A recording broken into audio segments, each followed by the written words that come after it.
Yan, wall planks natin para sa Jasmine. Block 22 Globe Master.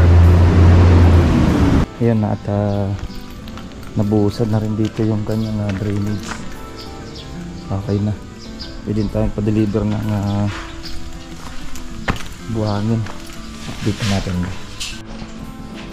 Ayan na dito at nabuo na yung high ceiling natin and then yung tube ceiling. Okay, yung para sa cortina. Ayan na. Nabuo na. And then dito ito na rin. Same na rin na yan. Nabuo na rin yung kakabitan ng cortina. Okay. Ayan, ito naman yung block 80 natin ng Jasmine. Silipin na rin natin mga boss.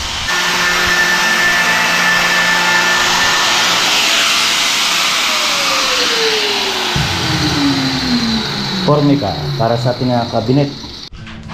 Ayan, check natin mga boss yung second floor dito. Yan, nakaka-primer na dito. Second floor. Ayan, primer na. Halos kulay na lang din niya. Yan, tatlo lang. Bisagra. Okay.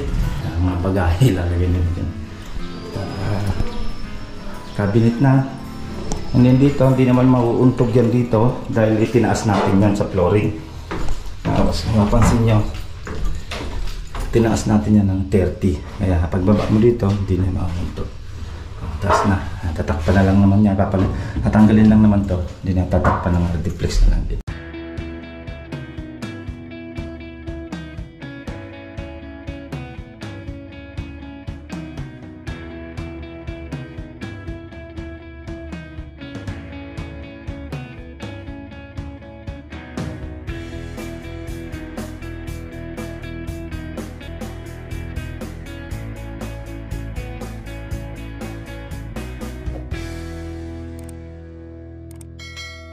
Yun na, at good morning mga boss. At araw ng Monday, August 12, 2024.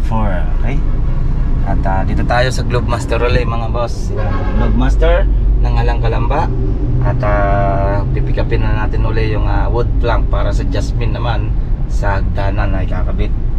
At yan, samahan nyo ako at i-update na rin natin yung dalawang unit ng Jasmine Block 18 at block 22. Update na rin natin pag nandun na tayo, pero pick upin muna natin yung wall plank. Let's go! Yan, wall planks natin para sa Jasmine. Block 22 Globe Master.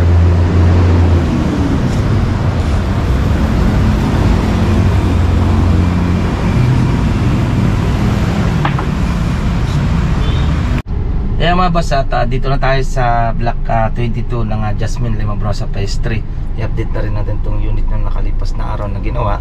Yung last week nating huling upload. Okay, update na natin itong at baba na rin natin yung wood planks. Ayan yung wood planks natin. Ayan, na-pick up na natin. Tara, let's go. Ayan na at nabuhusan na rin dito yung kanyang drainage. Okay na. Pwede tayong pa-deliver ng buhangin dito natin. Ayan, dito at nabuo na yung high ceiling natin and then yung tube ceiling. Okay, yung para sa cortina. Ayan na. Nabuo na. And then dito, ito na rin. Same na rin na yan. Nabuo na rin yung kakabitan ng cortina. Kublang at hard reflex lang din yung high ceiling nya. Hindi niya, tinatakpan na lang yung sa may hagdan niya. Okay, check natin dito sa second floor. Ito sa second floor, yan yung hagdan niya. Okay na, natakpan na rin naman yung sa may hagdan niya. Okay na.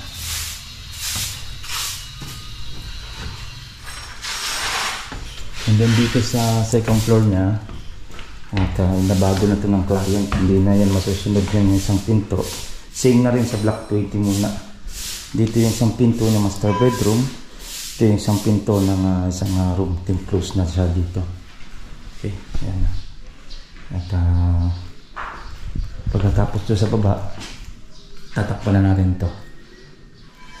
And then pagkatakip nito, electrical muna. And then takpan na natin.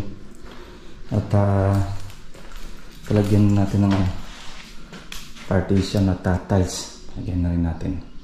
Okay. Yan. Bababa mo natin yung wood plank. Ito yung ating wood plank na kakabit para dito sa danya.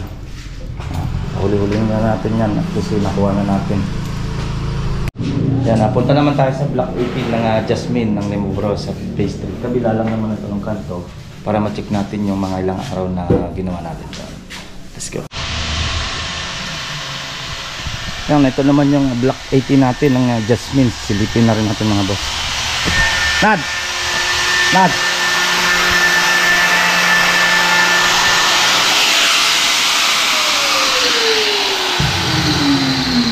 Formica para sa ating cabinet. Cabinet natin. Check mo natin. Tinatels na dito yung second floor. Dito ano niyan? Dito nalalagay yung outlet. Pagkalagay ng outlet niyan, kukuha ng supply para dito. Wire lang, wala na siyang outlet para kung maglagay ng salamin na mayroong may switch, pwede na. Ito, lilipat na lang yun dito. Dito sa kabila. Paano bukas nito? Dito ano? Iwan mo na ito dahil. Lilipat yan dyan. Ayan, bubunutin lang yan doon. Tanggalin yung wire. Pagkatanggal ng wire, hilahin. Lipat lang dito. Ito. Malayo yung pindutan nila eh. Tapos to, niche. Ito lang niche niya oh. Lagyan natin ng niche to mga boss. Ito, 45 mo na yan isang tiles. Ito? Yan. Isang buong yan. 45 mo na. 45 degree mo na siya. Sinsilin niya. 60 lang. Yun yan. Niche. Lagyan natin ng niche para maganda. 60 pa ganyan. Tapos 30 pa tayo. Yung grills, ayan na yung grills na nakabit na. Dito, ganit same din. Nakabit na rin yung grills dito mga boss. Yan. Nakabit na rin yung grills dito. Yan. Ginawa natin ng grills, puti lang ang gusto ng client. And then dito, yan na rin yung grills, nakabit na rin. Okay. Ayan, check natin mga boss yung second floor dito. Yan, nakaka-primer na dito. Second floor. Ayun primer na, halos kulay na lang din. Yung cabinet niya, yan yung cabinet ng boss, yan. Yan yung cabinet. Pipinturahan na lang natin yan ng puti para same na lang din naman. And then dito, ito yung pinto niya. Yan, tatlo lang bisagra. Okay. Yan, at dinagdagan na natin ng dalawa. Sayang yung space na yun kung sasarduin pa natin. Pero yun nasa plano ni ma'am. 1, 2, 3, 4. Tapos yan din yung sukat niya. Then yung nandun naman, yung box na yun na maliit. Dalawang pinto rin yun lalagay natin. Tapos itong malaki, yan, same lang ditong pinto. Okay, mga bagahe lalagay nila dyan. Cabinet na. And then dito, hindi naman mauuntog yan dito dahil itinaas natin yan sa flooring. Tapos mapansin nyo, tinaas natin yan ng 30. Kaya pagbaba mo dito, hindi na mauuntog. Taas na, tatakpan na lang naman yan. Tatanggalin lang naman to. Hindi na tatakpan ng reflex na lang din. Okay. Pasilip natin dito sa block 18 mga boss. Halos na patapos na rin naman to. Yan mga boss, yan ang ating kunting pasilip dito sa ating dalawang project ng Jasmine ng Limobro sa phase 3. Yung block 22, nahatid na natin yung wood plank. Then itong block 18. Halos kunting-kunti na lang. Final coat na lang naman yung gagawin natin dyan. Okay, hinintay lang natin matapos yung cabinet din natin na tiles na yung sa CR niya. Pinasagad na ng client. And then gagawin na lang yung tiles na lang ditong flooring. Then yun nga pala, yung ating mga grills, nakabit na rin pala yung mga grills natin mga boss. Yan. Kaya nakabit na. Ito na lang yung grills na lang yung hindi pa na pinakabit natin dahil yung kama mukhang malaki. Pwede natin tanggalin yung bintana niya, salamin, para may pasok yung kama. So na yan, sa sunod na yan. Okay, yan naman ating update at hanggang dito na lang at next update natin linaya mga boss. Hanggang dito na, ingat-ingat tayo, bye-bye. Ito pong J. Uragon Vlog, napakaganda po ng channel na ito, no? Tungkol po ito sa construction.